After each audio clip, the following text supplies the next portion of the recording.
Good evening, sir. This is for my final project for a Filipino class.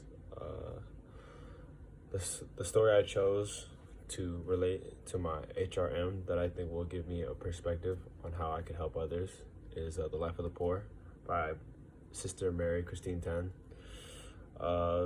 Kasi mahalagang tumalong sa kapwa, nais ng Diyos na natulugan ang ating sarili upang matulugan natin ang iba. Ang buhay na ito ay maikli at sinadya upang maging isang karanasan. Binibigyan ako ng HRM. Nagkakayahang iyo dahil makakatulong ito sa aking magya kasanayan sa komunikasyon. And I think HRM is something that'll really help me in my future. And I think when it comes to life, I think there's something in terms of, like, more than our communication skills. It's our character, it's our heart. Especially when I see people on the street and are poor, and that's why even right now I think people probably think I just play basketball, but that's not the reality.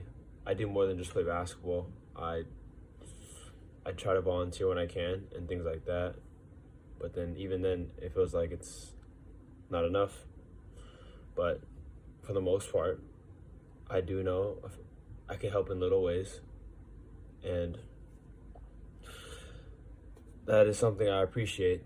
And gusto kong gamitin ito bilang sagunian sa kung sino ang dapat nating pagsisikapang maging sa ilang ugos o anyo araw-araw na nabubuhay tayo ay dapat tuming sa paging pinakamaayos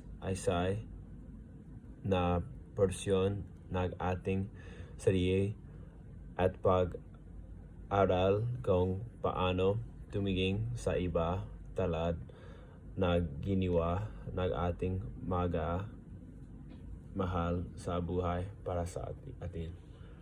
And thank you, sir, for this, and God bless, and I'll see you soon. Bye-bye.